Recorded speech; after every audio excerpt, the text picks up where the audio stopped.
देखिए, अगर हम मनोकामना की बात करते हैं तो शिव को भोलानाथ भी कहा जाता है। किसी अन्य उपास्य के प्रति अगर देखा जाए, उसकी कंपैरिजन में, तुलना में शिव बहुत ही जल्दी प्रसन्न हो जाते हैं। इसलिए इनका एक नाम असुतोष भी है जी। तो बहुत ही जल्दी प्रसन्न हो जाते हैं।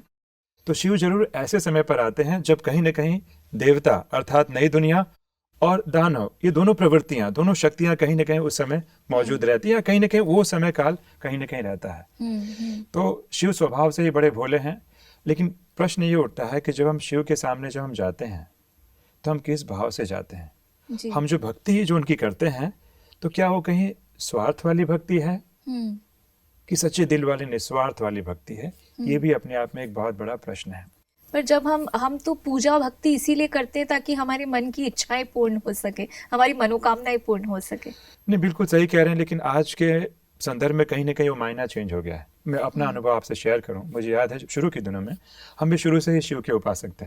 तो शुरू के दिनों में हमें कहीं शिव और शंकर के बीच का अंतर ज्ञात नहीं था। बड़ी श्रद्धा से हम क्या करते थे, मंदिर जाते थे, जल भी चढ़ाते थे और मंदिर के पास में बगल में बैठकर आधे घंटे कंटिन्यूसली, हम ऐसे आधे से 1 घंटे शिव जी का अर्थात महादेव का, उस समय हम, क्योंकि हम शिव और शंकर का अंतर ज्ञात नहीं था, तो मन में छवि लाते थे कि कहीं ना कहीं महादेव हिमालय पर हैं और उन पर मैं अपने ध्यान को एकाग्र कर रहा हूँ जी।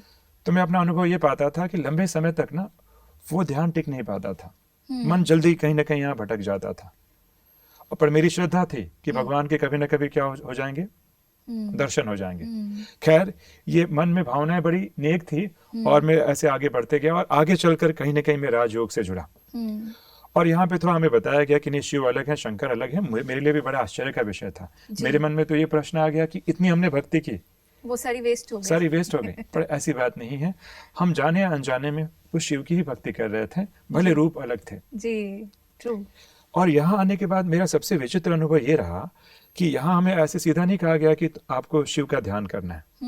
यहाँ पे एक अनोखी बात ये बताई गई कि आपको पहले सर्वप्रथम आत्मिक अवस्था में टिकना है और शरीरी का अभ्यास करना है। तो पहले जब हम ध्यान में अब बैठते थे तो हम पहले कुछ समय केवल अपने आप को आत्मा समझते थे कि मैं हाथ नहीं हूँ, पैर नहीं हूँ, मैं शरीर नहीं हूँ, और ऐसे जैसे कि चेतना सिमट कर कहीं ना कहीं भ्रुकुटी के मध्य आ गई हो। और इसके बाद जब शिव जी का ध्यान करते थे तो मन पूर्णतः एकाग्र हो जाता था। और वहां पे कई बार मुझे कंफ्यूजन हो जाता था कि जब मैं महादेव का ध्यान करूं तो जब मैं उनके चरणों में ध्यान करता था तो उनका जो सिर जो है या जो चेहरा है वो नहीं दिखाई देता था। जब मैं चेहरे की तरफ ध्यान कर रहा हूँ तो चरण गायब। जी। और यहाँ पे बाद में मुझे मालूम पड़ा कि मन की एक विधि होती है कि मन एक समय पर एक जगह ही एकाग्र हो सकता है। राइट। और क्योंकि परमात्मा शिव क्या है, ज्योति बिंदु है, बिंदु है, तो बिंदु पर मन को एकाग्र करना थोड़ा सहज हो जाएगा। और हम लोग जैसे लौकिक में भी देखा गया है कि हम लोग वो त्राटक करके एक टेक्निक आती है। बट देखिए, त्राटक और इसमें अंतर है। हाँ, हाँ। त्राटक तो एक जड़ चीज पे की जा रही है जी। और यहाँ पे तो मैं ध्यान चैतन्य ज्ञान के सागर, करुणा और प्रेम के सागर पर कर रहा हूँ। क्योंकि अभी तक राजीव भाई मालूम ही नहीं था ना कि ध्यान लगाना कहाँ है। बिल्कुल। और परमात्मा का जो आपने जो डिस्क्रिप्शन दिया वो तो टोटली डिफरेंट है। बिल्कुल। इसलिए मैं अपना अनुभव शेयर करना चाहता हूँ कि जब यहाँ पे आने के बाद हमें कहा गया कि मान लीजिए अगर 1 घंटा आप ध्यान में बैठते हैं तो लगभग 30-35 मिनट केवल आप आत्मिक स्थिति का अभ्यास कीजिए। हमने किया, शिव के प्रति तो भावना थी ही, और पाया कि मन को एक बिंदु पर लंबे टाइम तक एकाग्र भी किया जा सकता है। तो इसके पीछे रहस्य ये है कि जैसे ही हम देह भाव को त्यागते हैं, छोड़ते हैं, तो आत्मा के जो मूल गुण हैं, शांति और प्रेम, आने लगते हैं और हमारे विचारों की गति है ना, धीमी पड़ जाती है। और जब विचारों की गति धीमी पड़ जाती है तब ध्यान सरल हो जाता है जी। जो कि मैं शुरू के दिनों में नहीं कर रहा था। शुरू के दिन में देहिक भाव में होते ही मैं देह को याद कर रहा हूँ। हाँ। और जैसे ही देहिक भाव में मैं बैठता था, देह को याद करता था, तो मन का भटकना सहज था। और यहाँ पे इसके पीछे साइंस ये चल रही है कि जैसे हम आत्मिक भाव में टिकते हैं, चेतना कहीं ना कहीं शरीर को छोड़ती है, मन के विचारों की गति धीमी, मन एकाग्र, और एकाग्र मन को शिव के प्रेम में लंबे समय तक टिकाया जा सकता था। ये एक विचित्र अनुभव मैंने राजयोग में, और जो पहले में जो मैं साधना करता था उसमें जमीन आसमान का अंतर है। पर यहाँ पर फिर जब हम पूजा कर रहे हैं, शिवलिंग की पूजा कर रहे हैं, और आपने अभी जो ध्यान साधना बताई, तो ये तो टोटली ऑपोजिट चीजें हो गई। ऑपोजिट नहीं, देखिए हमारे ऋषि मुनि थे, हाँ, हमारे भारतीय सनातन धर्म के जो भी बड़े थे, उन्होंने जानबूझ के सारी विधियां बताई ताकि लोगों का मन संकल्प कहीं ना कहीं उसी में इन्वॉल्व रहे। तो ये पहला चरण है जी। कि अगर हम पूजा विधि करते हैं, उसके पीछे पर्पस क्या था, उस पर्पस को समझे और मन कहीं ना कहीं हमारा शिव के साथ जुड़े। लेकिन वो तो पहला चरण था। दूसरा चरण क्या था? अपने ध्यान और भाव को शिव में एकाग्र करना। ट्रू। तो क्या हुआ कि सदियों तक लोगों ने सिर्फ पहले चरण पर ही ज्यादा महत्व दिया। जो एक्चुअल जो शिव के साथ साधना और शिव की तरह योग लगाने की जो बात थी ना कहीं उससे हम दूर हो गए। तो क्या हुआ कि वो समझना बहुत आवश्यक है कि स्पिरिचुअल होने और रिलीजियस होने में काफी अंतर है जी। तो हम अपने आप को रिलीजियस कहलाते हैं कि मैं पूजा करता हूँ, मैं ये करता हूँ, रिचुअल्स में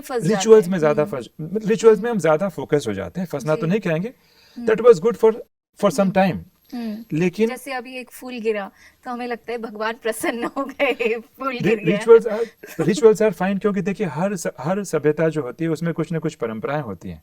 हम परंपराओं का निर्वाह करते हैं जिससे हमारी कुछ भावनाएं जुड़ी रहती हैं। एक बिलीफ सिस्टम भी बन गया है, तो हमें लगता है कि वही ठीक है, वैसे ही करो। कुछ हद तक ठीक है अगर रिचुअल्स को हम एक परंपरा की तरह फॉलो करते हैं, लेकिन अगर उसके हम मूल अर्थ से दूर चले जाएं और रिचुअल्स को भी सब कुछ मान ले और जिसका मूल था ध्यान या मेडिटेशन, उससे हम दूर चले जाएं, तो हमारे जीवन में ना परिवर्तन नहीं आ पाता। और मेरे साथ भी यही हो रहा था।